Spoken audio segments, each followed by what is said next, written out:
जय श्री राधे, जय श्री श्याम। आज हम आप सभी के सामने बड़ी ही सुंदर एक कथा लेकर के आए हैं। महाभारत में ऐसा वर्णन आता है कि राजा युधिष्ठिर जब भीष्म पितामह से ज्ञान लेने के लिए युद्ध भूमि में गए थे तो वहाँ पर भीष्म पितामह ने उन्हें समझाया था कि राजनीति किस तरीके से करनी चाहिए, राजकार्य किस तरीके से करने चाहिए, और ये भी बतलाया था कि एक राजा का कर्तव्य क्या होता है, एक राजा को किस पर विश्वास करना चाहिए। ये एक साधारण व्यक्ति के लिए भी है कि हमें सदैव ऐसे व्यक्तियों पर विश्वास करना चाहिए जिनका आचरण श्रेष्ठ और शुद्ध रहा है। अगर ऐसे श्रेष्ठ आचरण वाले व्यक्तियों पर हम संदेह करते हैं तो वो हमारे जीवन के लिए ही कष्टकारी होते हैं। तो भीष्म जी ने इस पर एक दृष्टांत सुनाया। कहने लगे कि एक राजा बड़े ही उद्दंड तरीके से अपना राज्य किया करते थे। शराब, मांस, मदिरा इत्यादि का वो सदैव भक्षण किया करते थे। अन्यत्र अपनी प्रजा को भी कष्ट दिया करते थे। अनेक बुरे कार्यों को करने के पश्चात जैसे ही उस राजा का मरणासन्न का समय आया और वो राजा मर करके जब उसके लिए न्याय किया गया तो धर्मराज ने कहा कि इसे एक स्यार की योनि में जन्म दिया जाए ताकि ये मांस भक्षण इत्यादि किया करे। उसे स्यार की योनि में जन्म दिया, लेकिन पूर्व जन्म का वृत्तांत उसे याद था। उस राजा को ये याद था कि बुरे कर्मों के कारण मुझे ये पशु योनि मिली है, तो अब मैं अपने इन बुरे कर्मों का त्याग कर दूंगा। वो स्यार सदैव शमशान में निवास किया करता था। तो एक दिन उस शेर के अन्य जाति मतलब अन्य स्यार आए और कहने लगे कि भाई तुम हमारी जाति के हो तो हमारे साथ में चल करके शिकार क्या करो, मांस भक्षण क्या करो। लेकिन उस स्यार ने कहा कि भाई मेरे लिए अहिंसा ही परम धर्म है, मैं शिकार नहीं करूँगा, ना ही मांस भक्षण करूँगा। तो अन्य स्यार कहने लगे अगर तुम्हें शिकार करने में परेशानी है तो हम तुम्हारे लिए शिकार कर दिया करेंगे, तुम बस बैठकर खाया करो। लेकिन वो स्यार बार बार इनकार करता रहा। इन बातों को किसी शेर ने सुना और शेर ने आकर के कहा कि अरे स्यार, मैंने तुम्हारे आचरण को कई दिनों से देखा है और समझा है और तुम्हारी बातों से भी तुम्हारा आचरण समझ में आया है, इसीलिए मैं तुम्हें अपना परम मंत्री बनाना चाहता हूँ। उस स्यार ने कहा कि हे शेर, मैं तुम्हारा परम मंत्री तो अवश्य बनूंगा, लेकिन मेरी एक शर्त है कि मैं कभी भी तुम्हारे अन्य मंत्रियों के सामने अपनी सलाह नहीं दूंगा और तुम्हें अन्य मंत्रियों से ज़्यादा मुझ पर विश्वास करना होगा। जो भी मैं बात कहूँ तुम्हें उस बात का यकीन करना पड़ेगा। शेर ने इस बात को स्वीकार कर लिया। अब तो जैसे जैसे स्यार शेर के राज्य के लिए सलाह दिया करता वैसा ही शेर कार्य किया करता। शेर का राज्य बड़ा ही विशाल हो गया और सब ओर से शेर की जय जयकार होने लगी।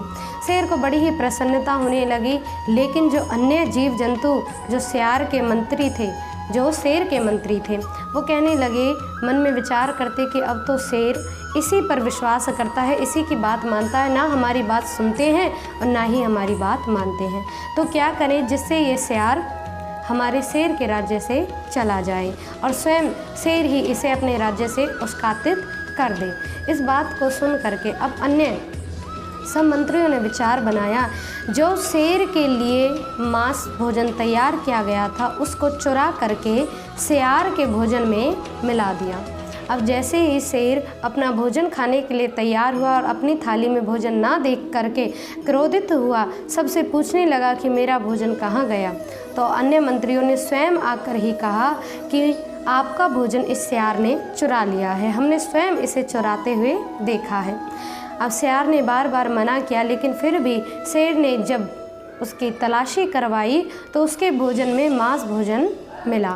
इस पर शेर को बड़ा ही गुस्सा आया, बड़ा ही क्रोध हुआ कि अरे, जिस पर मैंने विश्वास किया तुमने मेरे साथ ऐसा व्यवहार किया, अवश्य ही मैं तुम्हें अपने राज्य से निष्कासित करता हूँ और मंत्री पद से त्याग करता हूँ। शेर ने उसे त्याग करने का वचन दे दिया। अब स्यार जब अपना सब कुछ त्याग करके जा ही रहा था कि शेर की माता कहने लगी कि बेटा, तुमने किस व्यक्ति पर ऐसा संदेह किया है जिसका आचरण सबसे श्रेष्ठ रहा, जिसने कभी मांस भोजन को देखा तक नहीं, वो कैसे तुम्हारा भोजन चुरा के खा सकता है। तुम उन पर विश्वास कर रहे हो जिनका आचरण कभी श्रेष्ठ नहीं, जो तुम्हारे राज्य में उद्दंडता फैलाते हैं, तुम्हारे नाम पर अन्य जीवों को डराते हैं, धमकाते हैं, उनसे उनका भोजन छीन करके खाते हैं। ऐसे जीवों पर तुम विश्वास कर रहे हो। विश्वास करना है तो तुम उसी स्यार पर विश्वास करो जिसका आचरण एक संत के समान रहा है। शेर ने अपनी माता की बात को माना और स्वीकार करके वापस जा कर के सियार से क्षमा याचना करी। सियार से क्षमा याचना करी और कहा, प्रार्थना करी कि प्रभु मुझसे गलती हो गई और अब आप आकर के मेरे राज्य में दोबारा से परम मंत्री का स्थान ग्रहण करें। सियार ने कहा कि राजन, आपने मुझे मंत्री पद से त्यागा था, अब मैं दोबारा आपके उस मंत्रत्व में नहीं आ सकता, इसीलिए आपके राज्य में मैं आना नहीं चाहता, क्योंकि जहाँ एक बार विश्वास टूट गया, अब मेरे दिल में सदैव ये भावना रहेगी कि आप मुझ पर विश्वास करेंगे या नहीं करेंगे, और आपके मन में भी संदेह बना रहेगा। इसीलिए हमारा ये संबंध यहीं तक था।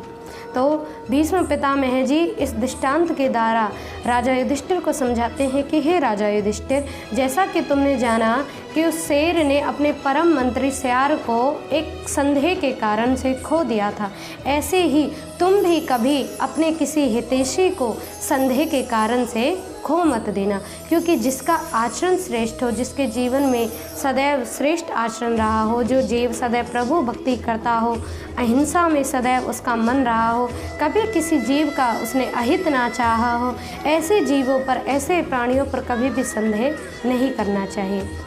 जो ऐसे प्राणियों पर संदेह करते हैं, समझ लीजिए कि वो अपने जीवन में कहीं ना कहीं कष्ट को आगमन दे रहे हैं। जय श्री राधे, जय श्री श्याम।